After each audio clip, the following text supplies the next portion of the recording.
Thank you, everybody, for coming for the CHIP. I think this is CHIP 5. My co-moderator, Stefan Rumford, he's missing. I'm sure he's on his way. I have the honor of presenting my co-panelists, Sheila Sani and Jerry Grodin and Jason Wilmuth. And I am Cal Alaswad from Henry Ford Hospital. So this is actually very near and dear to my heart. This session is how to manage complications. That's the least taught subject in training, and everybody hides his own or her own complications. So here we're going to talk openly about complication and how to treat them, and we're going to start with no less than the best speaker in the field, Rajiv Gulati, coming from the Mayo Clinic. Cal, you take it. Thanks so much, Cal. It's a real pleasure to be part of this amazing conference. I'm super looking forward to the esteemed panel comments on this very important topic. So there's several great algorithms out there. This is just one of them, published a couple of years ago.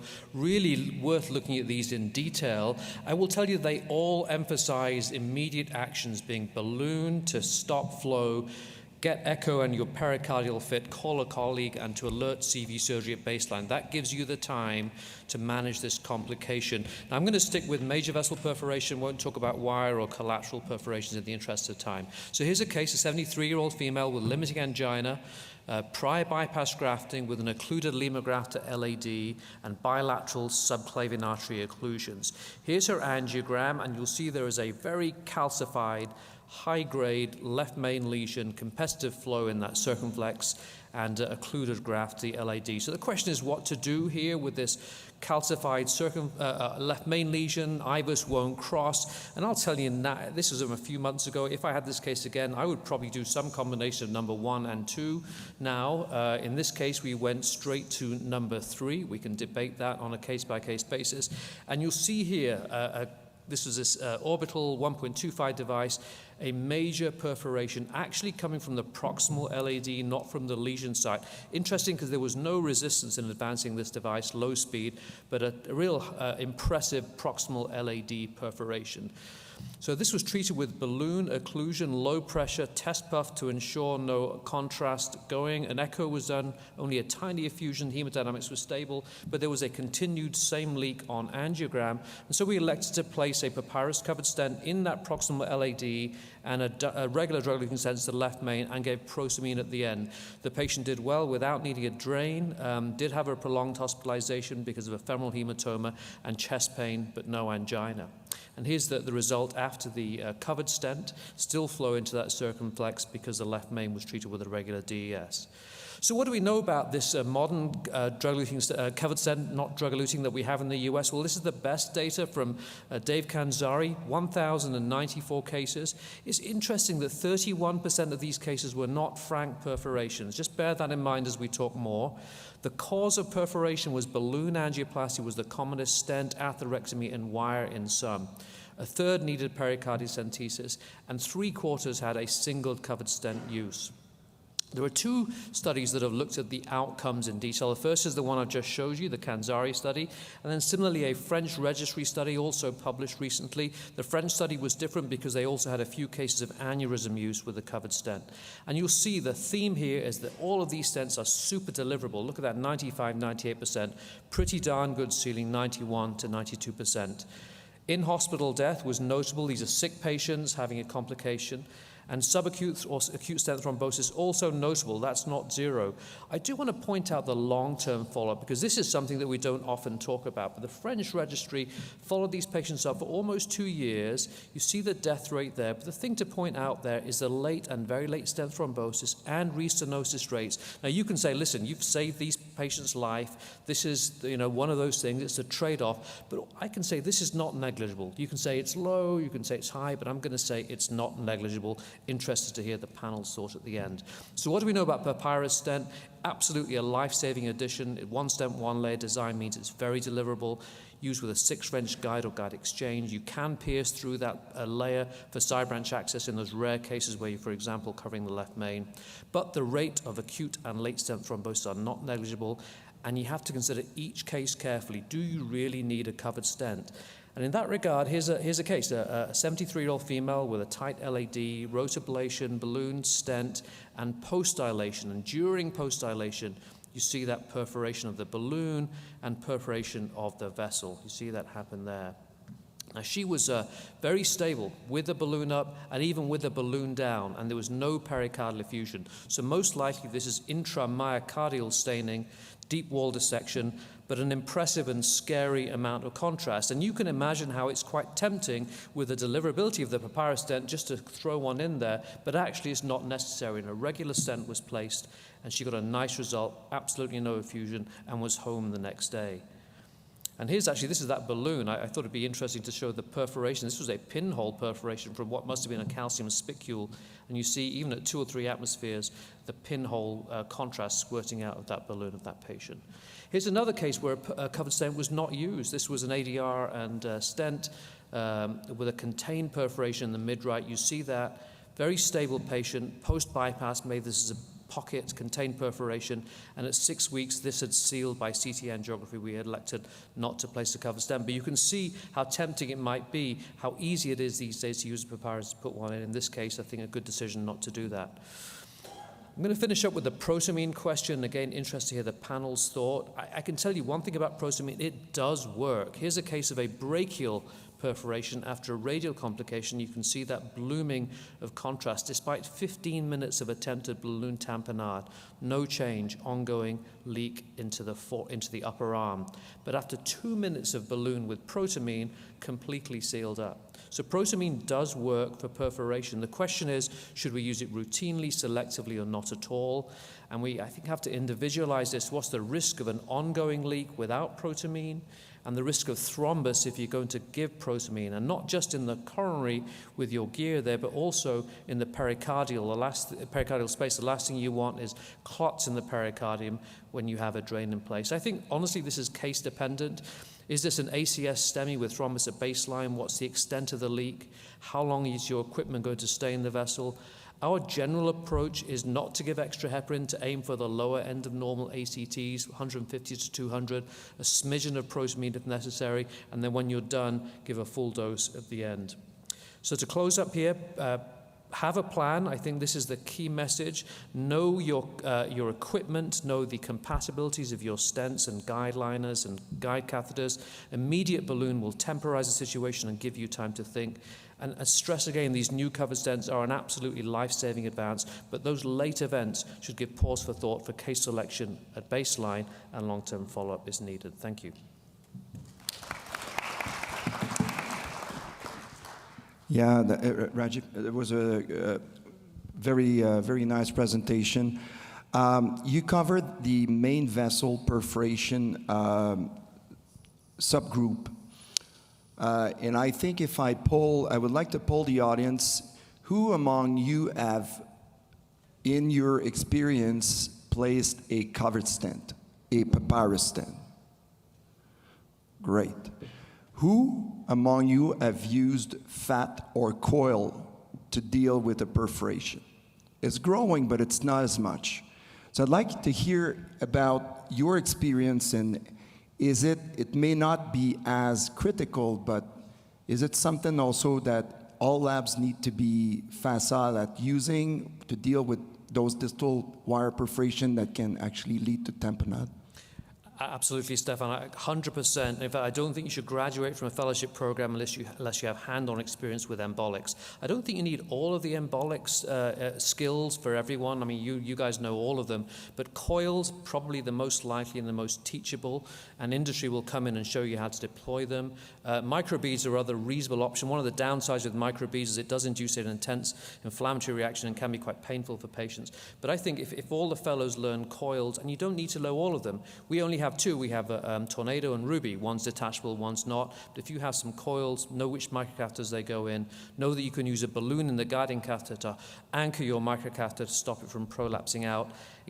Have practice with those. They can be life-saving maneuvers. And your point, Stefan, is real. I think some people put a covered stent in over a side branch, maybe too soon before coiling the side branch and dealing with the acute problem.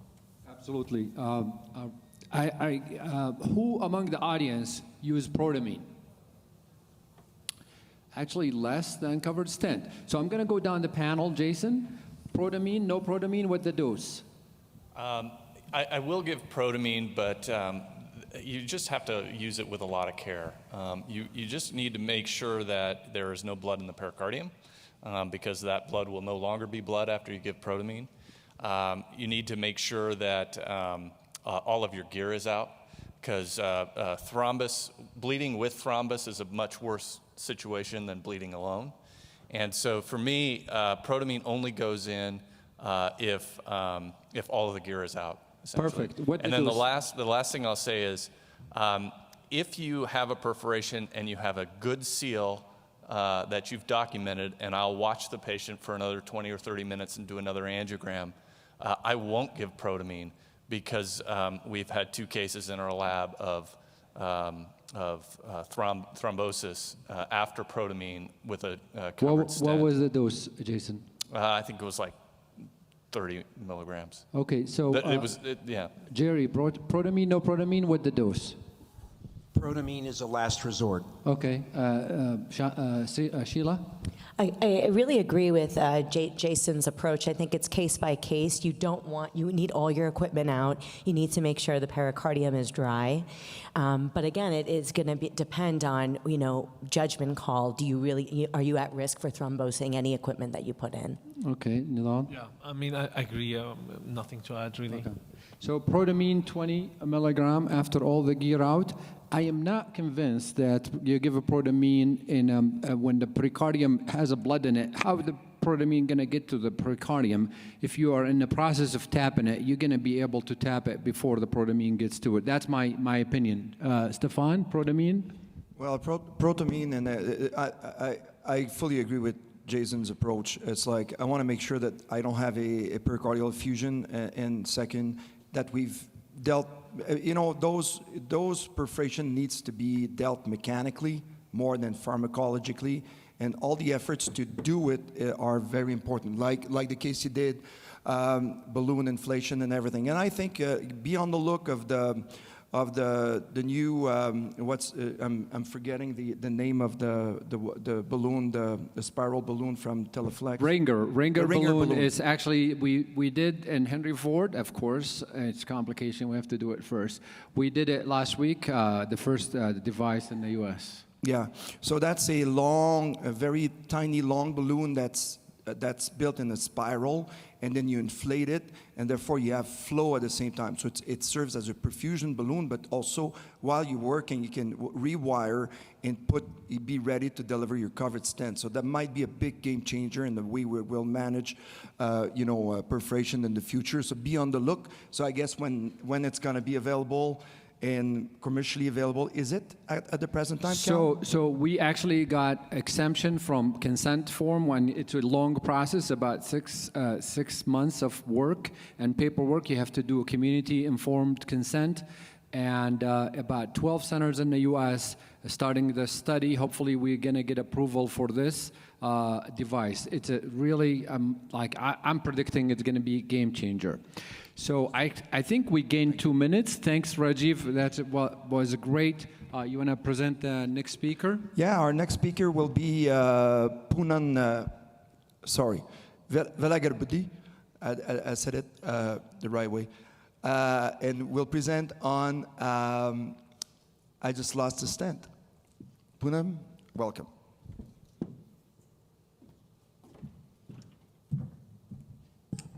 Just because you buggered my name, I have to tell you this story. I tell all my TAVR and structural the old men who can't pronounce my name, you have to pronounce it the day of the procedure. Otherwise, you won't get the procedure. They all do great.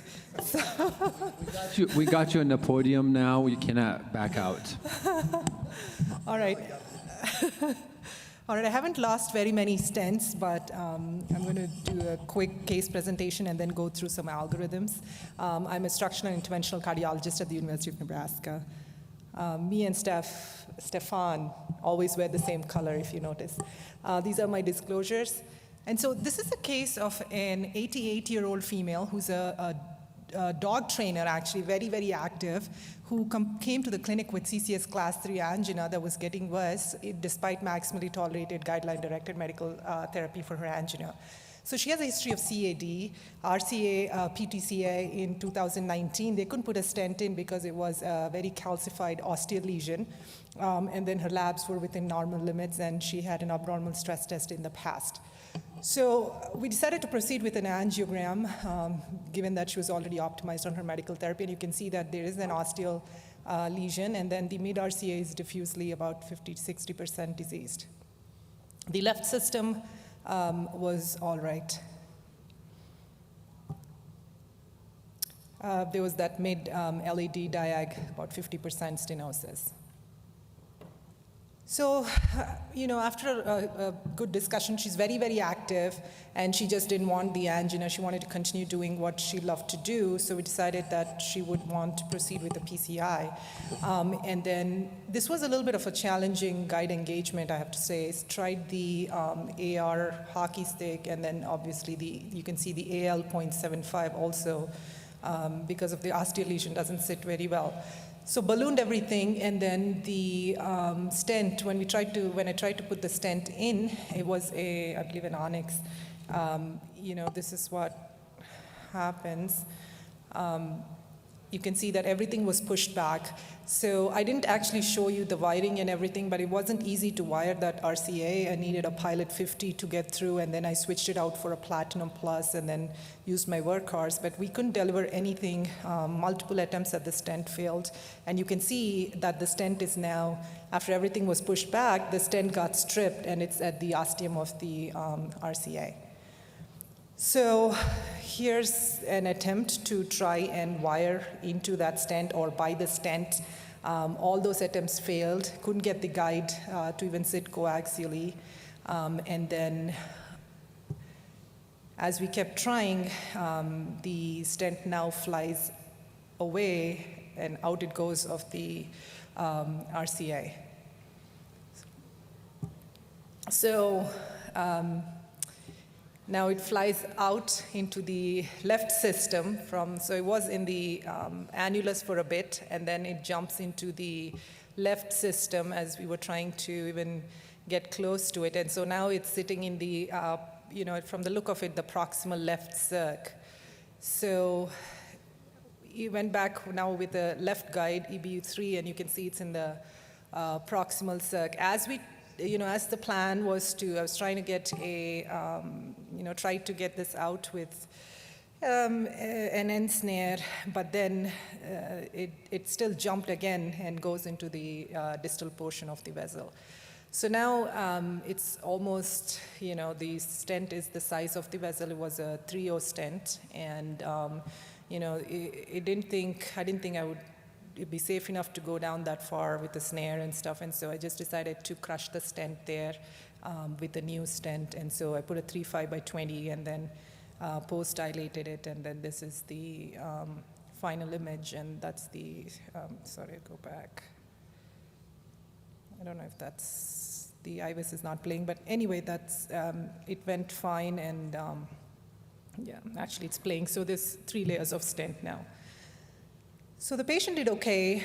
After the balloon dilation, she had about, 40-50% residual stenosis, and we talked about it, and she, at this point, her symptoms were a tad better, and we decided that we'll just wait until her symptoms get worse again, and she hasn't had worsening symptoms. I think the balloon angioplasty, like it helped the first time, helped her this time as well, and so that's the stent, a couple of layers.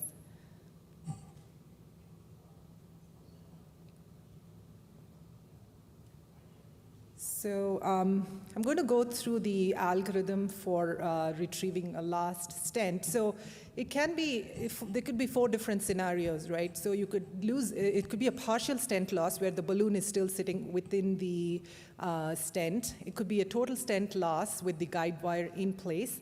Or you could lose the stent with the guide wire also coming off. And then it could be lost in the circulation, either in the aorta or the peripheral circulation. So for the partial stent loss, you can inflate the balloon that's already inside the stent to 2 or 3 atmospheres, and then pull it back. If now that doesn't work, then you can try a small balloon, a 1.5 balloon, and put it distally, and then you can, again, inflate it to maybe 2 or 3 atmospheres, and then try to pull it back into the guide. There's other ways. If it's in the proximal portion of the vessel, then you could snare it, or you could even use the multi-wire technique, where you can put 1 or 2 wires beside the stent through one of the struts, and then flip it outside a couple of times and knot it, and then pull it back.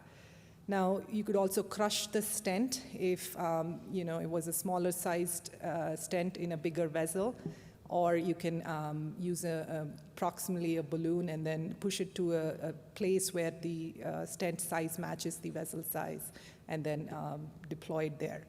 Now, for a total stent loss where the guide wire is in place, you can still do the same thing, use your balloon, and then if the stent, depending on the vessel mismatch or vessel match, you can do the same techniques. So really, it's kind of a similar stuff. Now, if you lost the guide wire and your stent is in place, then you could, in the proximal portion of the vessels, you could do a snare technique, or the, like I just showed, you could even try the wire, though I have never used that technique. Or if it's, you can crush it if it's more distal, if the vessel size is not matching the stent size, and the same thing. Now, if you lose it in the peripheral circulation, if it's above the common femoral artery, you can use your snare technique. If it's below the common femoral artery, you can use a conservative management. But if it's in your cerebral or carotid structures, then obviously you call your neuroradiologist. So finally, some things to remember are you have to have adequate anticoagulation, maintain your guide wire position whenever you can, and if it's still in place. Monitor your balloon markers as you advance these balloons across the stent. Align your guide catheter, so when you're pulling back, sometimes you may just have to adjust your guide so that you can pull the stent back.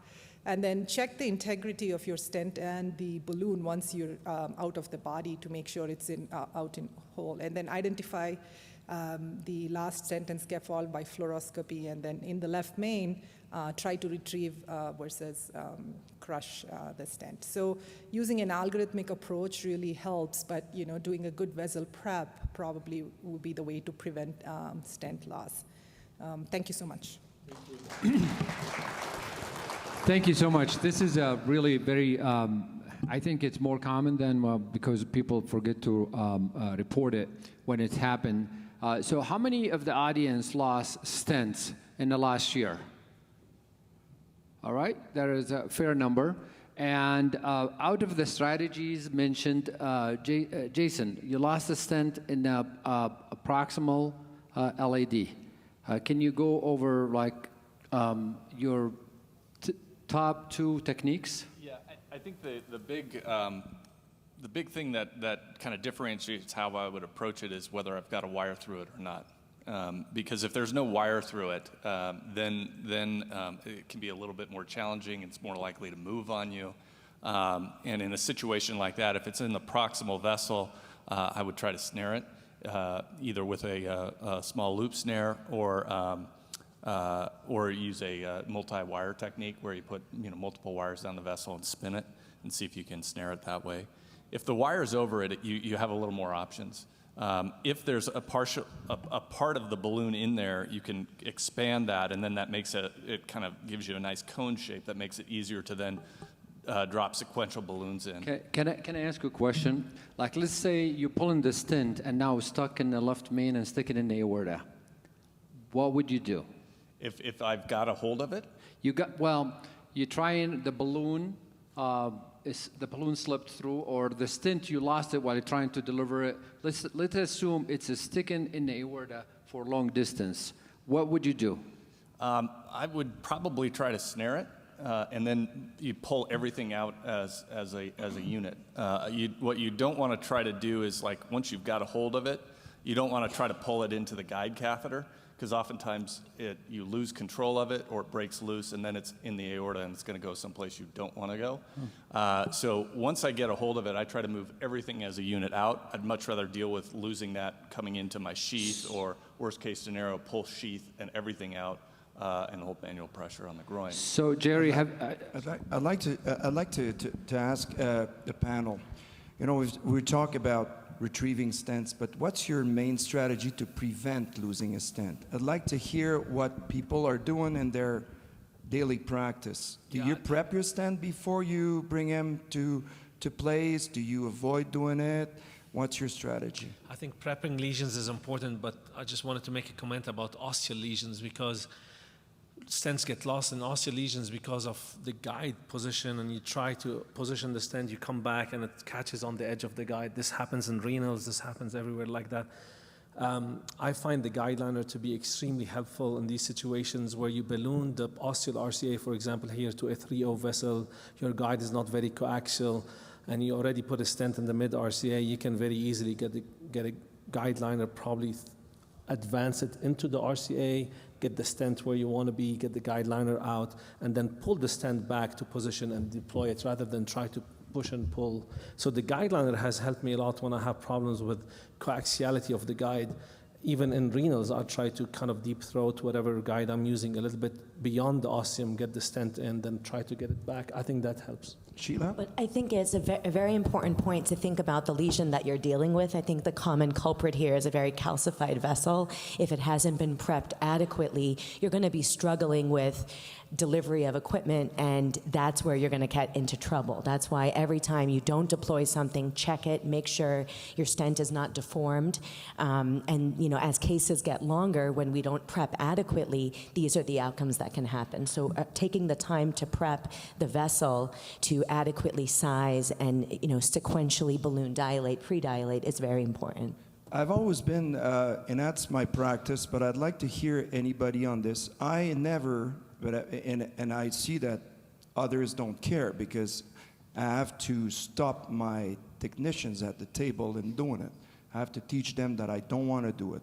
When they give me a stent, I said, giving it from the box, don't attach anything on it. First of all, I don't want to carry your inflator and everything, and I want to prepare it on site because I think that when you're pulling negative on the balloon a couple of times, you weaken the crimping of that stent that was done on the balloon, and therefore you increase the risk of losing that stent.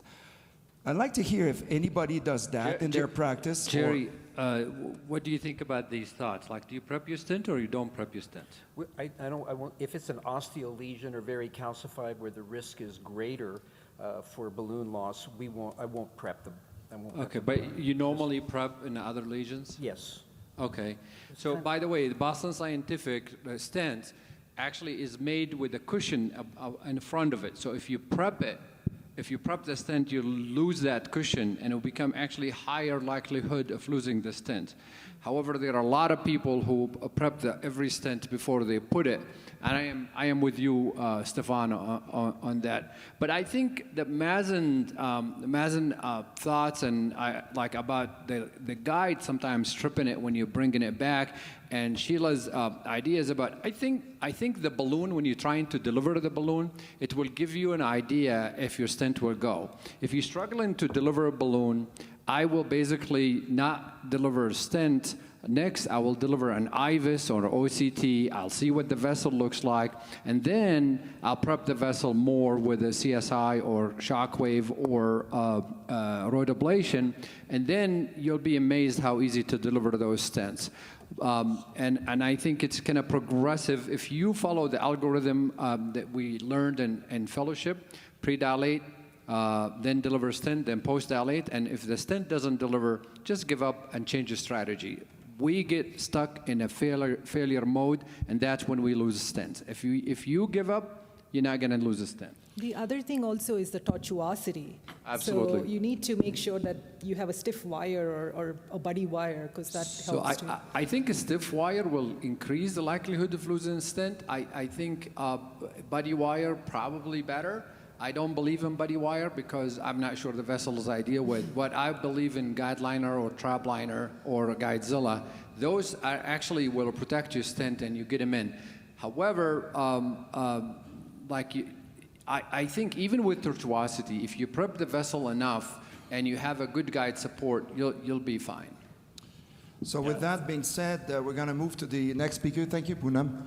And I'd like to invite Paul Poommipanit to speak to us about coronary and aortocoronary dissection and how to prevent and treat.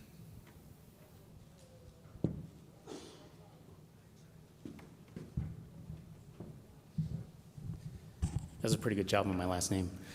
I'm here to talk about dissections. You've been practicing the whole time? This one next. No disclosures related to this particular talk. This first case is a 70-something-year-old guy. This is kind of a drool-worthy CTO for us who are CTO operators. And I don't see these very often where I can actually have a landing zone in the distal right coronary artery that doesn't involve the bifurcation. So I already knew up front what I was going to do, which was basically, in my practice, I control the hematoma formation. So it's a guide extension. Take a jacketed wire with a microcatheter, get past the proximal cap, and then knuckle the wire down. And then as I was doing this, I was getting a Stingray balloon prepped on the back table because I'm exactly where I want to be. I asked somebody else to check an ACT, and this was actually practice changing for me. So usually I take the syringe off the antegrade manifold and put it on the back table. While I was doing the Stingray balloon prep, I asked somebody to check an ACT. And then all of a sudden, the guy started having chest pain. His blood pressure went up through the roof. I'm like, what is going on? I didn't do anything. I'm just prepping a balloon. Kind of examine and search and see what's going on. And then I noticed that the syringe is back on my manifold. So at that point in time, I kind of knew what was going on. If you take a look at this film right here, right proximal to the guide, you can see a little crescent moon near the aorta. So you already knew what happened. And it's a judgment call at this point. I don't have wire control of the vessel. I'm not true lumen, and it's a total occlusion. So I actually stopped. I pulled my guide back. I took a small puff to make sure that it is what I was dealing with. I checked the other vessel to make sure I was okay. And then from here, it's a judgment call in terms of what you do. So first three rules. Stop injecting, stop injecting, stop injecting. If you continue to inject, you will hydraulically make this aortocoronary dissection worse. Do whatever you need to do with resuscitation with IV fluids. Sometimes you need pressors. Get a stat echo. Figure out if you have a pericardial effusion or severe aortic regurgitation, which are going to be issues. It's a good practice to call your cardiothoracic surgeon, even though a lot of times they're not needed. And a lot of these can be managed medically. And then you assess the mechanism of damage. It's typically especially in this case, it's typically within the coronary from aggressive guide engagement and injection. If you have wire control of the vessel, image it, stent it, do it appropriately. Make sure you get the inflow where your dissection is and make sure it's covered. And this is a good caveat for being able to do low contrast PCI, right? So you're not going to be able to take any pictures, but you still have to be able to stent the vessel. And you're not going to use OCT in this situation. You're going to have to use IVUS because you don't want to take any pictures. So you have to landmark where you're going to be. You have to figure out your stent sizes, and you have to be able to post-dilate them appropriately. Once you get everything sealed, then you can take a picture and figure out if you did everything correctly. And in this particular case, I didn't have wire control of the vessel. He was stable. He didn't have any effusion or AR. I actually stopped the case. I pulled everything. I gave him protamine. Live to fight another day, bring him back to address the CTO in the future. Admitted him in the hospital, called the surgeon. They hemmed and hawed a little bit, and they said nothing needed to be done. Did a CT scan and an echo the next day. He actually did fine. There's a little crescent moon there, but nothing more than that. If he's got an enlarging pericardial effusion or tamponade, you got to tap it. He's probably going to the OR. If you have severe AR, once again, they're probably going to have to go to the OR in order to fix this particular issue. Next case is a case that a colleague gave me because, I've dissected a lot of vessels in my lifetime, but this one is much more dramatic than any of the ones I had in my case. So in my case file, so straightforward LAD PCI for a patient who came in with ACS. And you can kind of see right off the bat that the guide is pretty deeply engaged in the left main and not quite coaxial. Wires across, stents already there. And you can see in the second panel on the right that you have a left main dissection right where the catheter is.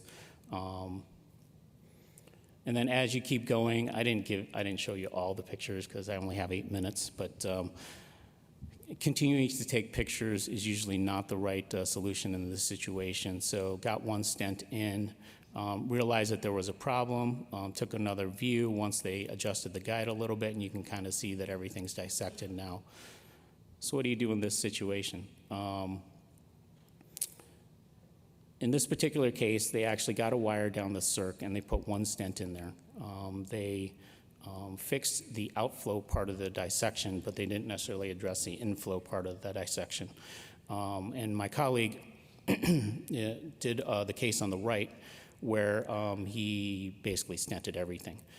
He sent it to me because he was trying to figure out why the patient still needed an Impella despite fixing the OM and the LAD in the left main.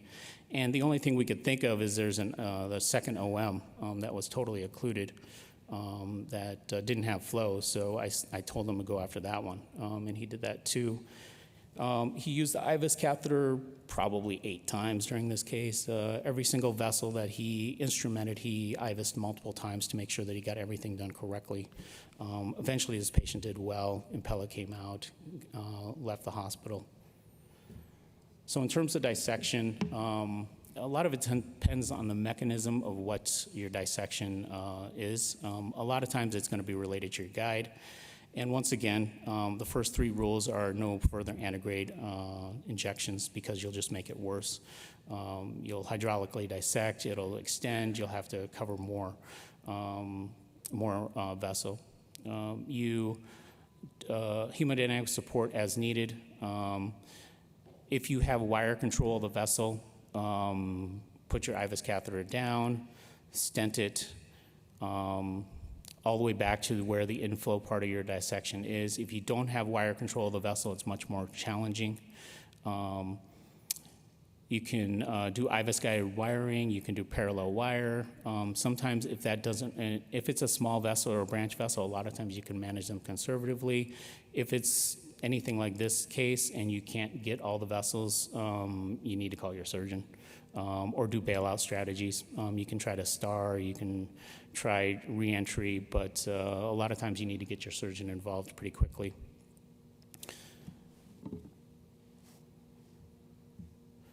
That's it for me. Paul, that's a great save. So I want to ask the audience, do you remember that RCA, the dissection? Who would put a stent in the ostial RCA before taking the patient off the table? All right. And who agrees with Paul's strategy? Well, in this case, he wasn't through lumen. So. And the RCA that he showed, he wasn't through lumen. Okay, you did so not. he didn't need a stent. But if you are in true lumen, then you need a stent. I would argue that it's even more important because you're in the dissection plane. And the dissection but plane, there's really no flow other than the wire. but then it can go up the aorta. That's my argument. So that's a problem. My thought process, I fully reversed him with protamine. Usually I don't do that, but I knew as soon as I pulled my gear, I was giving him all the protamine to reverse. And so you're usually losing a lot of chances for coming back, to redo the RCA. Right. So the RCA is a CTO. You're going to have to come back, and you have an excellent retrograde access. So if you and you could actually what you already started dissection would finish with the Stingray and put a stent. However, this is all anecdotal. This is what we learned by just thinking about it. There is no trials, no studies. The first aortic dissection I caused, I put a stent, and the patient did well. And but that is not supported. So now I learned from Paul that I could actually just reverse the patient and wait and watchful waiting. Yeah, I think I would have been scared with leaving that alone because I would have been concerned about this being an entry site for further dissection into the aorta, and I would have dropped a stent there, knowing that it doesn't make any difference because anyway I'll come back through that stent, and if it's thrombosed, it's okay. I'm gonna reopen it and then get down and open it and re-stent the whole thing.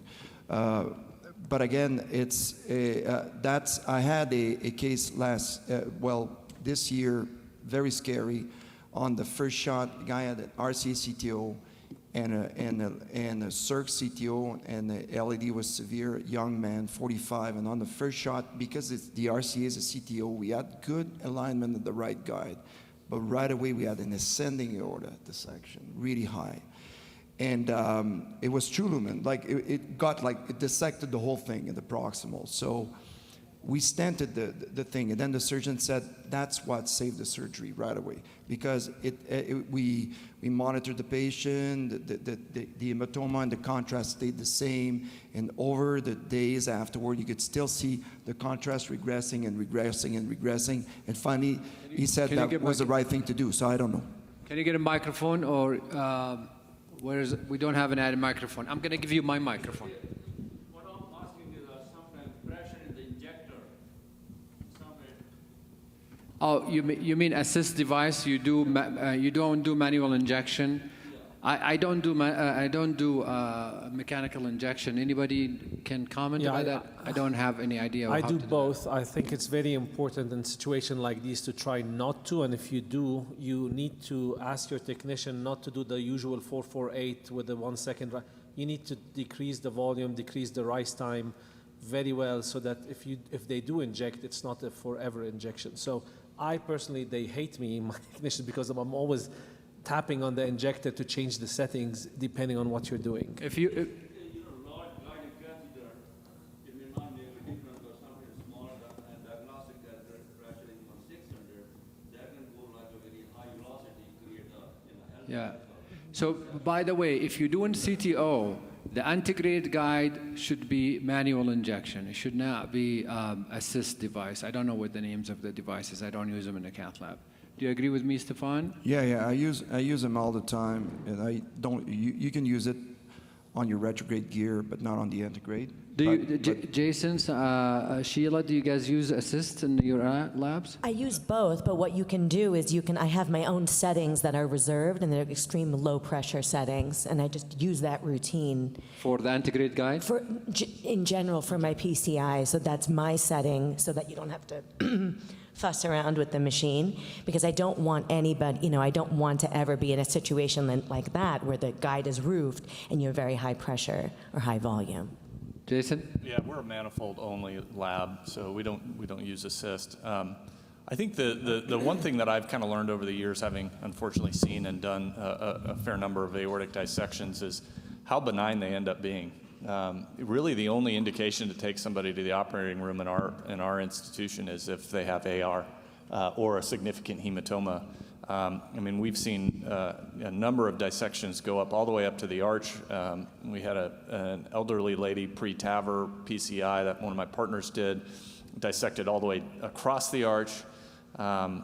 They healed up just fine. And these are very scary patients to watch. You need to have your surgical colleagues available in case something changes. They need to be watched in the ICU. They need to have serial scans, both echo and CT, looking for aortic valve compromise, but also looking for extension of the dissection. But in the vast majority of cases that we've seen, the dissection by the next day the flap is usually half of what it was the day before, and it's usually gone within a week or two. But we will usually watch these people in the hospital for 3 or 4 days at least. Yes, thank you so much. This is a great cases presentation. Our next speaker is Dr. Michael Luna, air plaque and thrombus embolization, how to prevent. I guess it's prevent. Yeah. And how to prevent and treat. They dropped the P for you. Yeah, it's it's not Revent, although it can be applied to the topic. No disclosures here. So Yeah, I'll be talking about embolization of different substances. We'll start with air emboli. Obviously, just like any embolization, air can come in different varieties, a broad spectrum, this one being a nightmare. This is an example of air embolism occurring during an AFib ablation leading to hemodynamic collapse, and you can see the tremendous amount of stagnant flow there from occlusion distally with air. So different causes that are common, obviously the usual ones, inadequate flushing of the guide. This can happen also when you withdraw devices quickly from your guide, and can happen commonly if you're not careful while using trapper devices, whether trapper balloon or trap liner. And so always remember to bleed back and flush your guides when using trap liner or trapper balloon. The manifold can be the issue, and that can come in the form of just simple loose connections. But also, fellows and techs, especially in my lab, like using a hemostat to de-air and prep the manifold, and some of our techs have cracked manifolds before, and so there's an opportunity to introduce air in that situation. Obviously, balloon rupture can do this as well, and then we can't forget intracardiac shunting with paradoxical embolism. So how do we treat? The first thing is to apply 100% O2 to the patient. Obviously, if you're in a situation like that previous image where there's hemodynamic collapse and the patient gets intubated, then it's easy to give FiO2 of 100% in that situation. But if not, face mask 100%. And the thought here of potential benefit is that nitroglycerin that's present in ambient air bubbles can then be promoted to diffuse out of the air bubbles and then decrease the size of the bubble, and then potentially allow bubbles to pass through the circulatory system. So that's the first step. The next easy step to do is then just to aspirate, and then in that image and publication that I showed before, that's exactly what they did. Called the interventionalists in, they aspirated, and patient did well afterwards. Vasodilators, obviously, we'll talk a little bit more about that when talking about thrombus, but in this situation, they can work very effectively as well. Adenosine is a very great go-to for these situations. Calcium channel blockers, you see these are starting doses that I put here. Nipride as well. Obviously, you can give more, but these are recommended doses that I usually start with. And then counterpulsation, especially if you're having trouble getting flow back and you have some degree of hemodynamic compromise, then counterpulsation can be considered. And then, of course, the worst case scenario where you have complete hemodynamic collapse. A lot of hemodynamic effects, especially if it's air in the right coronary, can be related to basal gerish and may require a temporary pacer, but even advanced mechanical support. So let's go to thrombus now. This is a 46-year-old man who presented to our center with inferior posterior MI just last month. Complete occlusion of the right coronary, pretty routine. So you see the causes here. The obvious one is acute coronary syndrome, plaque rupture, and thrombus from that. But in terms of distal embolization, you can actually have situations where the plaque rupture leads to de novo distal embolization before any manipulation of the vessel or the lesion. But a more common situation is having a proximal occlusion and then some intervention to that leading to distal embolization. And then, of course, you have to remember all the other etiologies of having thrombus in the coronaries, cardioembolic from arrhythmias, LV thrombus, but having clot form in your equipment in the guide or in the guide itself, especially in the setting of subtherapeutic antithrombotic therapies. And then, of course, can't forget paradoxical emboli from intracardiac shunts. So the treatment for thrombus, obviously the primary one is thrombectomy, especially if balloon angioplasty of the lesion is not affording you good results. This is what happened in this case. After balloon angioplasty, you can see dense thrombus in the proximal vessel, improved flow distally into the PDA, but then embolized clot into the AV groove posteriorly. That's a pretty long segment. And so manual aspiration, and you can do this with the usual microcatheters that are available on the market. There have been cases where guide extension catheters have been effective, especially in the LAD. You have to, when you're using guide catheter extensions for thrombectomy, you have to remember to match it 1-to-1. So if you have a 6 guide, you have to use a 6 French guide liner. Otherwise, the space between the guide and the guide extension will lose suction force. And then, of course, mechanical aspiration with penumbra, which is more commonly used these days. And you can see easy delivery of a penumbra, in this case, into the AV groove posteriorly. A rheolytic thrombectomy is an older way of doing this, and I haven't had to use that in, I don't know, 8 years or something. Vasodilator therapies, I mentioned them before. I added epinephrine here, which is something I've not done before, but there is literature to support its use in this scenario, and the recommended dose is around 200, but up to 400 has been reported as well. And antithrombotic therapies, these I have used in the past, and can be very effective in cases of dense distally embolized thrombus. 2B3A inhibitor dose, you can see there up to eptifibatide, but the TPA is one that I think gets questioned a bit. You'll see publications showing different ways of dosing these medicines, but alteplase has been recommended at 10 milligrams a starting dose, but even 20 milligrams has been studied. TNK, tenecteplase, has been studied in this fashion here, and this is a weight-based medicine, and so weight-based, you can give 1/5 of the dose intracoronary and 4/5 of the dose intravenous. Laser atherectomy can be very helpful, actually, to break up clot. The only recommendation I'd make is to make sure that you've given adequate vasodilators distally when doing this. And if I ever do this for thrombus, I always do it over a filter wire distally, because distal embolization past the one you're working on can be an issue. And then this is something I call basket technique, where you place a filter distal and then pull to try to extract thrombus. And of course, counterpulsation, ACLS, advanced hemodynamic support. This is what came out with the penumbra in this case. After stent, we got a pretty good result. You can see a couple of posterolateral branches that still have some distal embolization, but pretty good overall.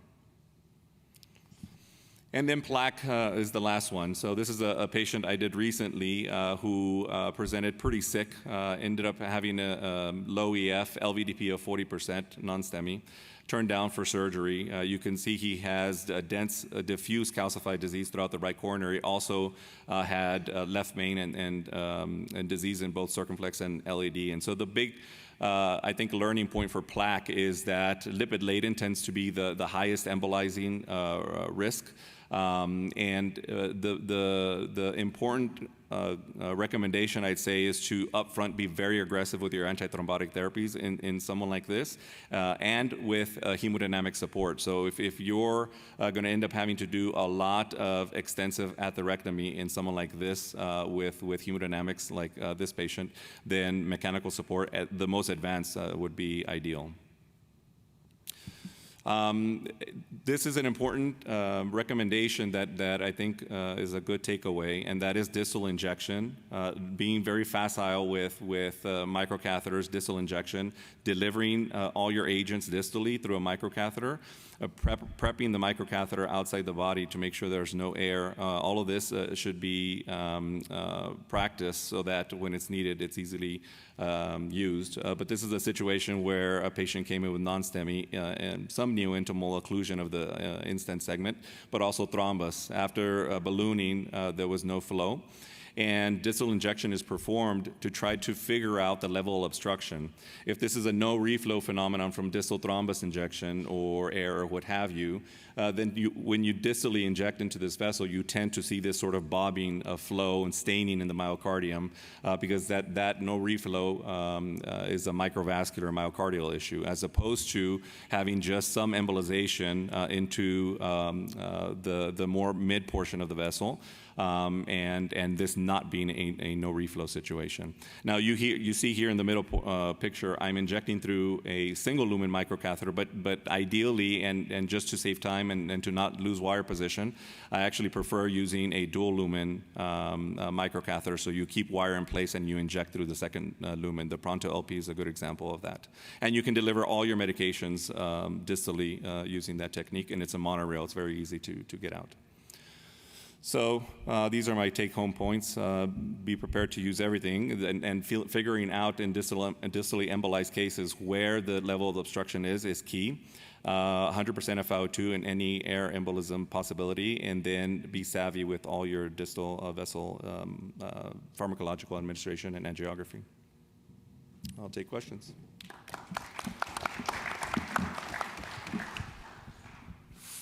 It was very interesting. Are you using automatic injector in your lab? And no. And I'd like to hear the panel. Do you think that automatic injector actually can prevent air embolism, or air emboli are coming from other sources? I'd like to hear, because I have my little opinion on this, but I'd like to hear what people think. Depends if you're working with a fellow or not. So the manifold can sometimes be tricky, not for experienced operators, but for novice operators, it really can be. And there can be more mistakes. The injector helps that because it's really kind of dump-proof, as long as you make sure the line is, and where you have the three ways, they're free of air. Once you de-air them at the beginning of the procedure, it's very difficult to get back air over there. And you've got an embedded system detecting Correct. air bubble, which is and another. That's on the machine itself, but downstream where the manifold is, once you de-air this, it's pretty good. The manifold, I prefer the manifold, to be honest with you, having used both for a long time, but it's always more cumbersome for novice operators, and the risk of air embolization, I think, in my opinion, from what I've seen, is higher with novice operators with the manifold. I agree, but I also think that it's not always going to be, the manifold or the assist device. It's going to come down to also bleeding back, right? When you're removing your equipment, making sure that you have good blood flow, there's no air in the system, in the TUI. Also, just flushing out your guides, important prep of the microcatheter. These small things could get missed, and you can have air introduced by other means. We do not use an automatic injector at the VA in Dallas, and we are just extremely careful with our manifold, and we stress to all of our fellows the importance of bleeding back and of having just immaculate technique downstream from the manifold when using your guide your catheters. Jason, you're probably converted to longer sheath in many situations because you're doing tons of CTOs and everything. Let's say you're going with a longer sheath and you're doing a diagnostic and you're exchanging and everything. Given maybe the increased risk in thrombosis, are you heparinizing these patients? Let's say you're doing a post-CABG case and you for some reason you want to overcome the iliac tortuosity, but you put the long sheath. Do you give heparin to these patients to avoid clotting the sheath or not? Not necessarily, but if you're going to do that, any case without heparin, with every guide catheter exchange, I flush the sheath pretty judiciously. I agree with Sheila. The biggest issue for us with air introduction is longer cases with multiple exchanges of equipment, particularly if you're doing any trapping. And the thing that oftentimes, you'll be real careful about bleeding back, but oftentimes, a bubble will go up kind of the sidearm into your TUI, and that oftentimes is missed. And so it just takes meticulous technique in using that. As far as the manifold goes, it's really hard to introduce air from a manifold because you can feel the difference when your hand pulls air versus your hand pulling saline or contrast. So that really doesn't happen a whole lot unless there's something weird like a loose connection or a cracked cannula or something like that. How many people care a lot about double prepping balloons, which I am obsessed with, because sometimes if you have a perforation on a complex case and there's air in the balloon, sometimes it does cause no reflow or slow flow. I mean, I saw it on your slide, but I don't think a lot of people think about that. And you always see angios and half the balloon is full of air and the other half with 50-50, you know. I try to double prep all the balloons to get rid of the air. So if I have a balloon perforate or rupture, hopefully not, you know, it won't embolize air.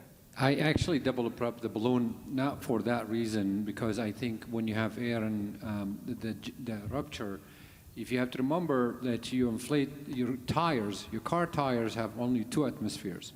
And we inflate the compliant balloon to 8 atmospheres, so 4 times your car tires. So if that balloon ruptures and happen to be, I'm not sure how the air gonna act with them, but also could cause embolization. Unfortunately, don't cause embolization, and the reason is the following.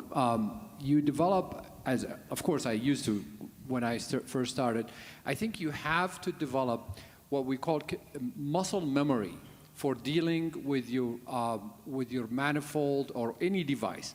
And these things, you have to do them the same thing over and over and over again, and they become intuitive. Like whenever I trap, I never, like, although we use trapper, and if you notice, Stefan, the most prolific CTO operators are the least likely to cause bubble injection in the coronary arteries. And the reason is they all developed that muscle memory. Now, other embolization like the no reflow and all the and a clot distal embolization, these are vexing, and I just curse my day when I see them. But there's another technique sometimes that can be very helpful when you have a very distal embolization of a thrombus. And I don't know if you probably have done that in the past. Is just to get the wire distal and fragment it. Yeah. And then come back, and sometimes just does perfect. So if you have like a cutoff of a PL, and you're like, it's a small, so the best way to do it is with a knuckled wire. So basically, you spin the knuckled wire, so it fragments the wire and gets a bit more distal, and all of a sudden you see branches reopening. I don't know if you've got. Of course, like this is all the time. Like, first of all, I believe thrombectomy devices do not work. And I don't believe penumbra works or any thrombectomy device. The best device is a guide catheter. You shove it all the way down and aspirate like the guide extension. That's actually very effective. But the problem with a clot embolizing, like you are actually a very impressive visual demonstration when you see clot in the field, but this is just a piece of the clot. It's not really the clot. The problem is a lot bigger than that. And I kind of challenge everybody here to kind of prove me wrong with any data that thrombectomy works, either mechanical or manual. In addition to that, the AME trial showed that angiojet increased mortality. And angiojet is not a thrombectomy device. It's just shooting a saline at 200 miles per hour inside a clot. That's not thrombectomy. That's not thrombectomy, and it's actually disingenuous to call it thrombectomy by the company. Yeah, I would just say that. With this editorial being said, let's move to the next speaker. Thank you very much for the. We always get like, this does not necessarily represent the thinking of the other chairman of the session, and now we will move to the next speaker. Houman, Khalid will be talking about radiation protection. That's a patient issue and a operator issue. But spine protection is definitely not the patient's issue, but you're more the operator. Thank you.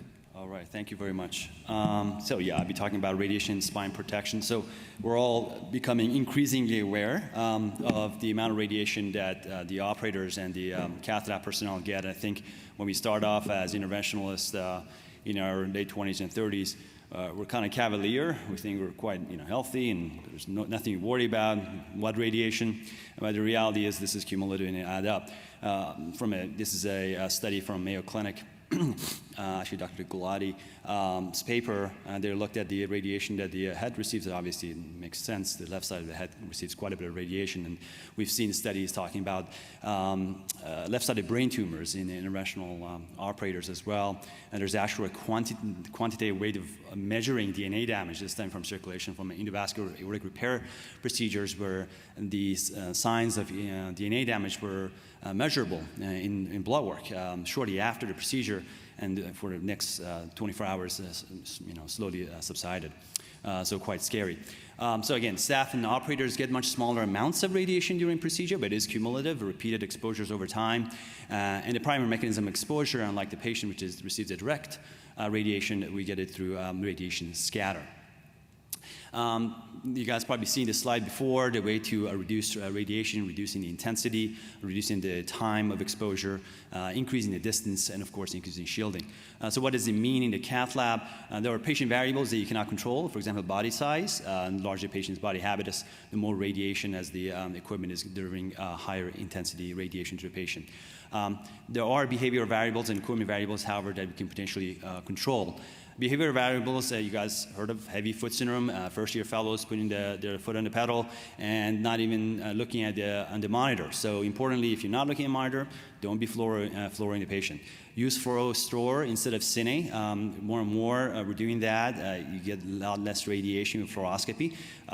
My opinion is get images at the beginning, cine, and the rest of it, PCI would be fluoroscopy and maybe with a final cine angiography. Reduce magnification and field size as well. Collimation can help a lot in reducing. There's a lot of ancillary information on the monitor you don't really need when you're doing your PCI. Reduce the frame rate during the PCI, 7.5 flops. It's adequate amount of frequency to visualize and guide you through the procedure, and also reduces radiation quite a bit. And of course, fluoroscopy dose can be also reduced. So these are behavioral variables.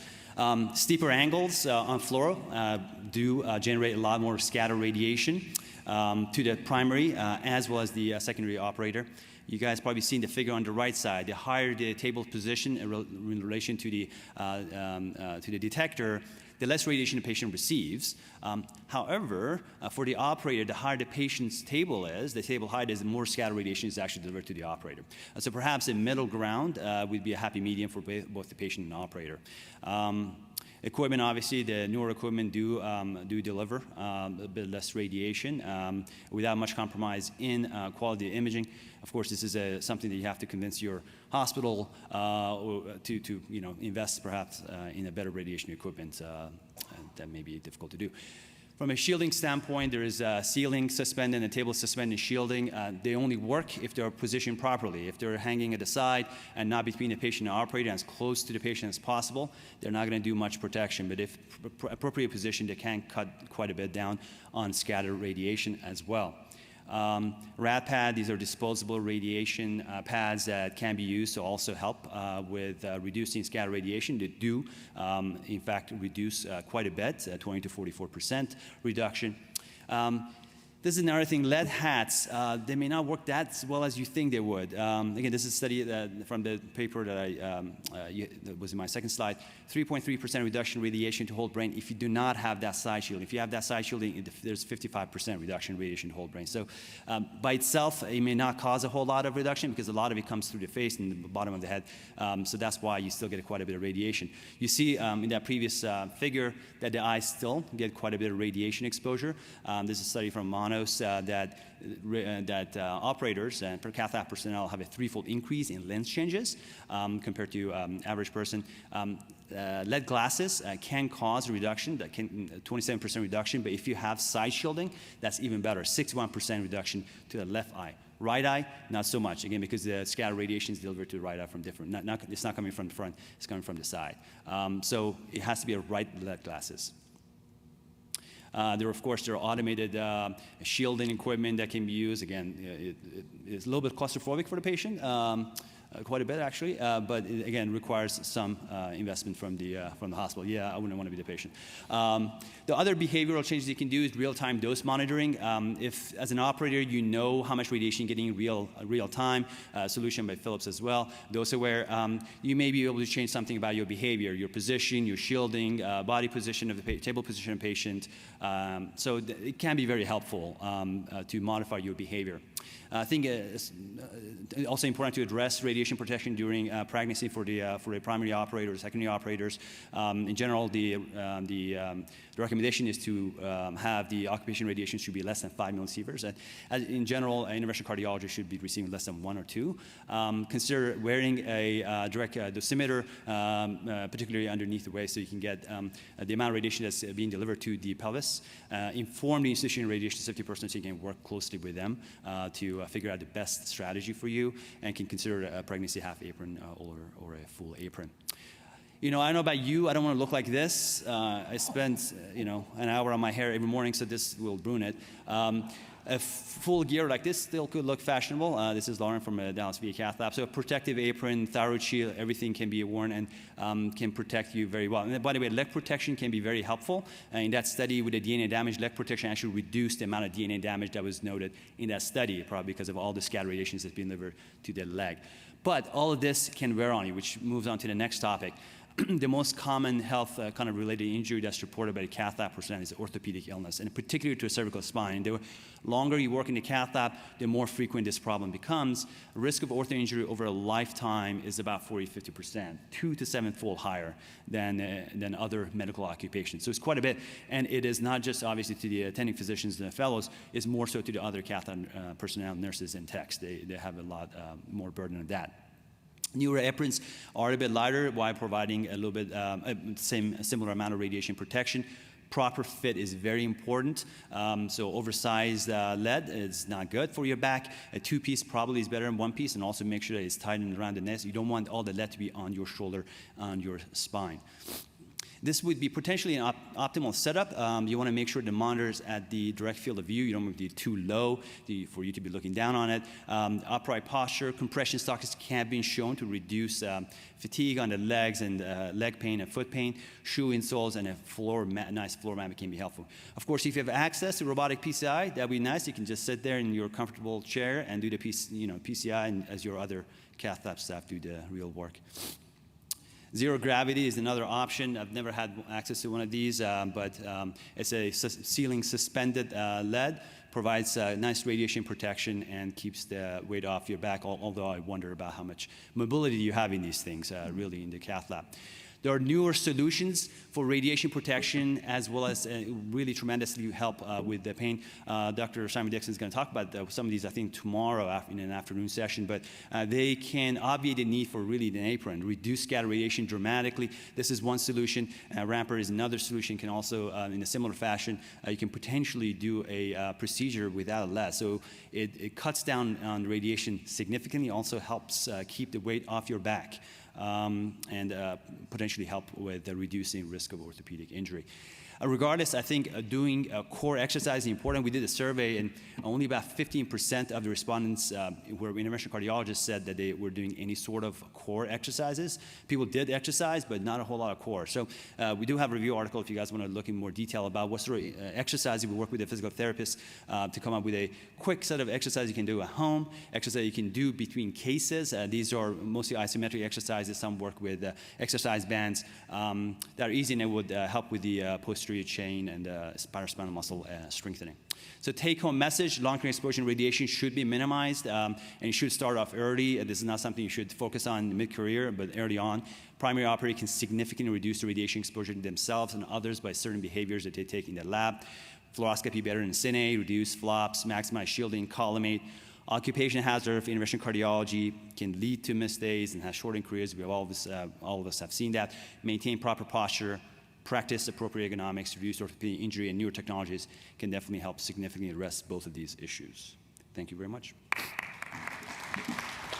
Superb talk. We have 2 minutes for a quick question, and I'd like to hear people in the panel. Who of you have experience working with the Rampart and doing the case? You? Anybody in the room who have used Rampart? Not a lot, right? What's your opinion on working with Rampart? So it's a saga in my lab. We got 4 devices, actually 5 devices, 4 in my lab. So what happened they came, they put them in. We did not involve our physicist. Our physicist came and did some testing, and they did not come up with the same results. Now we did an extra testing, and actually we are mirroring the Emory data. And finally, the round part is a lifesaver for me, and honestly, I can't work without it anymore. But you have to have a live safe ray or ray safe monitoring. You cannot use it without it. You have to train on it, and you have to be careful how to set it up. And because it's always going to leak, and the radiation going to leak. And this is when I do 3 CTOs on Tuesday, I used to get home and I could do nothing else. That's it. Like I'm dead for the rest of the night, which is going to be only half an hour. I'm going to fall asleep at 8 as usual. So now I'm doing 3 cases, and I actually still have a pep in my step, as they say. And you go run for a marathon afterward, right? Yeah, I ride my bicycle. Yeah, we got Rampart at our institution about 5 weeks ago. I haven't worn lead except for 10 minutes when I had to jump into another room to help a colleague. And I would agree with Cal. It has changed my life. I remember, I think it was like the 3rd or 4th day I used it, had done an Impella-supported case and a CTO, a couple other routine cases. Got home at 7 o'clock at night, and I felt so good. I went for a run, and I can't tell you the last time I did that after having a full day in lead. And so, one of my colleagues, he's about 10 years younger than I am, and he wasn't all that interested. He's like, I feel fine. I don't have any problems. And I'm like, just wait until you're my age. And I used to think the same thing. And I just wish I'd had this 5-10 years ago. I think it would have. Sheila, you're actually a new mom, relatively. So how you're going to operate in the cath lab? Mm-hmm. So what makes you safe in protection, because you're one of the most important now workforce and a growing workforce in interventional cardiology. So right. How you deal with that? Thank you. This is a topic that's very near and dear to my heart, I'm very passionate about, because I think misinformation about how women can protect themselves is something that leads them to not go into this incredible field of interventional cardiology.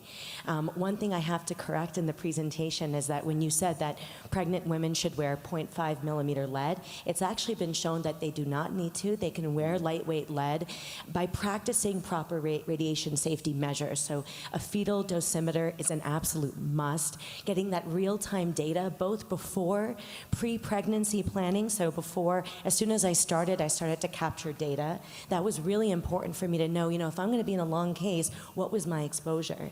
And what you'll find in recent contemporary data from Cleveland Clinic is that the exposure risk is very low. Like you said, the ultimate limit for pregnant workers is much less than we're all getting as operators. But the orthopedic risk is really high. And it was actually Dr. Grimes that corrected that point about 0.5 millimeter lead, because you increase the risk of spinal injury.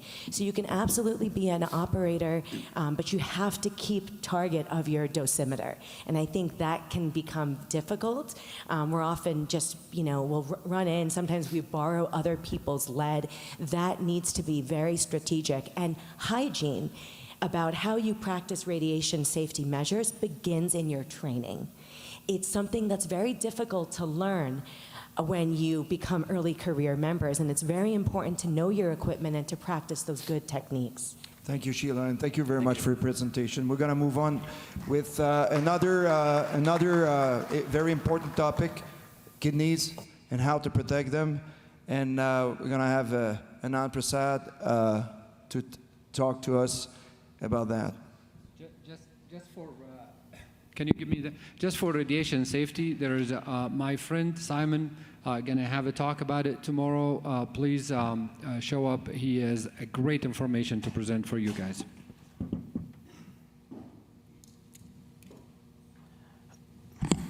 All right, thank you so much. This is a great session, enjoying it quite a bit. I'm going to talk to you guys about protecting the kidneys. We've really come a long way in our understanding here, some disclosures. So I'll start with a case presentation. A 7-year-old woman comes to us, airlifted, cardiac arrest, CPR, defibrillation, hypotensive on pressors, having evolving myocardial infarction. We take her to the cath lab, and she has included right coronary artery, also has equivalent left main disease, undergoes CPR again on the cath lab table. So resuscitated Impella CP is placed in the midst of chest compressions. And we're able to open up her right coronary artery and open up her left main LAD circ. And over the course of the next several days, she has a rough, prolonged ICU stay, has a hypothermia protocol, multiple pressors, becomes oliguric, then anuric, and develops acute renal failure, is placed on temporary dialysis. The Impella is left in place for several days, weaned down, and her LV does pretty good. So we're celebrating, right? This is a successful case, except for the fact that there are other things that are important. So in this case, she did not get neurologic recovery. So we saved the heart, but not the brain or the kidney. And this is a common scenario where we're able to fix the pump, but the other organs suffer, ultimately the most important organ being the brain. But the kidney is often a victim to these complex cases. So what does that mean? Should we really give up and avoid doing these kind of cases? And the answer, obviously is no. And there's a term called renalism that I want everybody to understand. And that's when you begin avoiding doing things to patients because you're worried about the effects on the kidney. So it's really avoidance of potentially beneficial procedures due to concerns about acute worsening of renal function. That's renalism, and it's a published term. So how do we then protect the kidneys? And we can really summarize it at this point in a few important steps. Really minimizing hemodynamic impact. So that may be hypotension and volume depletion, but it can also be volume overload. Limiting contrast dose and really avoiding bleeding. We're more and more understanding the connection between bleeding and renal function. And when we look at the procedures that we're doing and the AKI risk, there's a graded risk. So you start off with a diagnostic cath, routine PCI, a chip type case, a STEMI, and shock. And each case has increasing complexity as well as AKI risk. And that's borne out by data where we see much higher rates, up to 3 times higher rates of kidney injury in patients who have STEMI, for instance, compared to elective PCI. The baseline factors that are most important are CKD and diabetes. They come up again and again in every risk prediction scheme, and particularly renal function. So if you're starting off with someone who has impaired kidney function, they're much more likely to develop acute kidney injury. And that's shown in a graded fashion from our data from the NCDR data set. So who are our CHIP cases, the ones that you're hearing about in this session? They're the multi-vessel disease patients. They're the LV dysfunction. They're older. They already have CKD. And each factor related to their presentation really adds to AKI risk. And so ultimately, it's not just one thing. It's a multitude of different risk factors. And then I've summarized really what works, what might work, what doesn't work, and to really emphasize what doesn't work, N-acetylcysteine, hemofiltration, and routine use of antioxidants, vasodilators, and routine use suppressors really doesn't help. Here's a figure that we're soon to publish, really looking at what you can do in preparing a patient, what you can do during the case, and what you can do after. And really, it starts with evaluating AKI risk. If you're not talking about their renal function contrast limits at the time out, then you're missing an opportunity to potentially help the patient.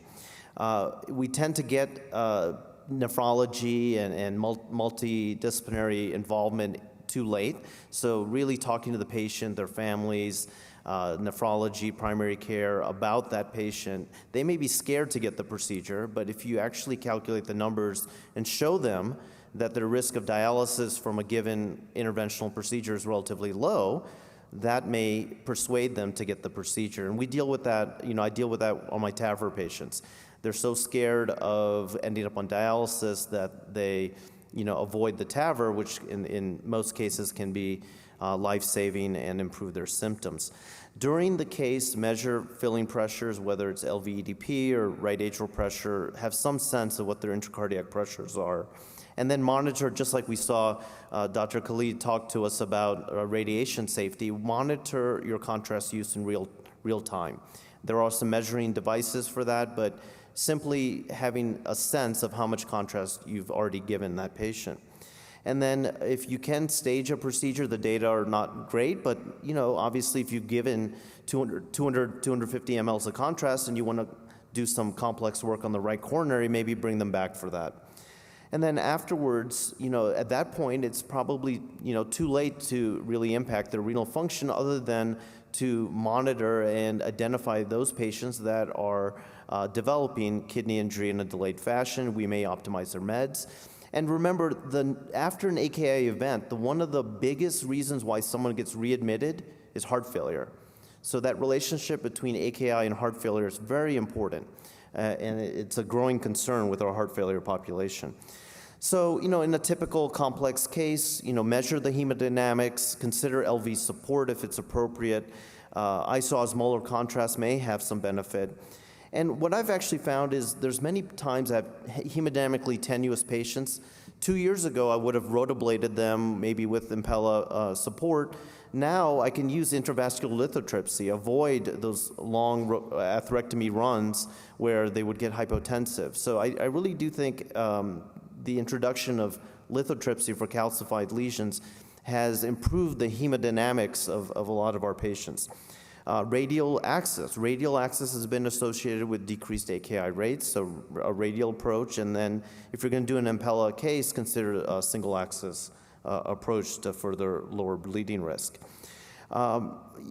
There's a lot of protocols out there for volume expansion. This is the one we've developed, and we've had a very good success. I'm happy to share this with anybody.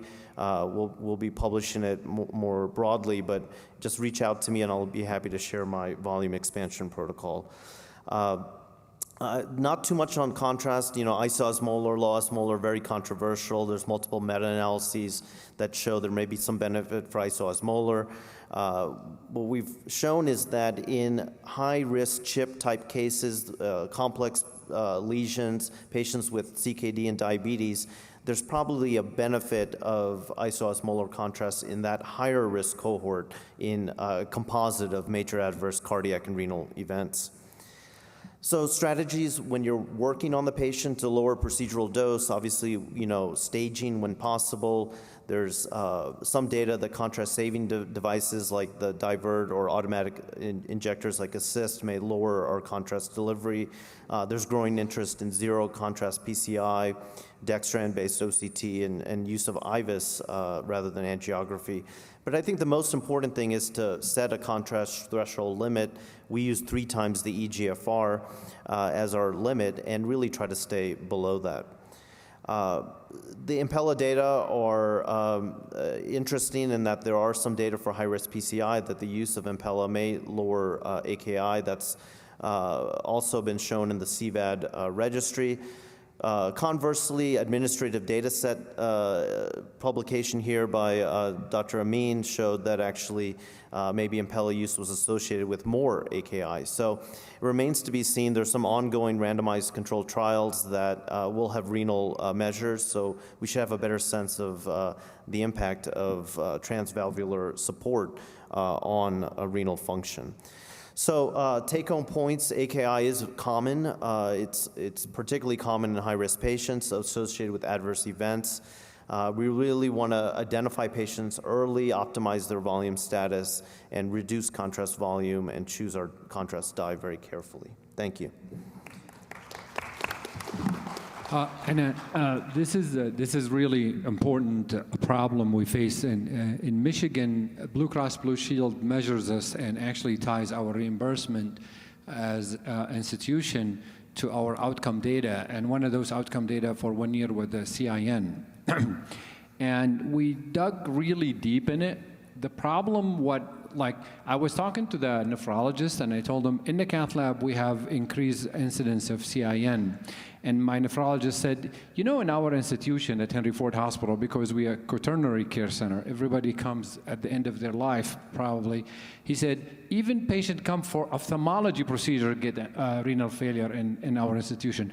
So how do you factor this, and what do you think about the risk adjustment models available to us to risk adjust for the CIN? So, you know, I to that point, I avoid the term CIN, right? So we're saying contrast-induced nephropathy. You know, I like to say AKI in the setting of a cath procedure, interventional procedure, because it's not all contrast, right? So the contribution of atherembolism, the contribution of transient changes in hemodynamics. There's a study where random measures of creatinine were taken before a procedure. Patients developed AKI before their contrast exposure. So, you know, our definition that's based on serum creatinine is probably flawed, and we need better biomarkers that actually show whether you're getting kidney injury or not. And I think the emphasis on it in the NCDR, for instance, data set is interesting. It's good observational, but I don't think there should be penalties on AKI based on our current understanding and preventative care of this, because you can do everything right and still get an AKI event. And how about the risk adjustment? The risk adjustment models, you know, the problem with them is they're all associative and predictive. Even though they're independent, you cannot separate bleeding or age or CKD from AKI. They're all so intertwined that these risk adjustment models that force us to think about these things as discrete variables, they're really not. They're all intertwined. And these risk adjustment models, you know, the Moran 2 score is good about this, but many of them don't take into account what we're doing, the complexity of the procedure, and they don't take into account those issues. Well, thank you very much for that great presentation and an overview of that problem. And I think it closes the session. I'd like to thank all the panelists and people who participate with their question, and enjoy your lunch. Please visit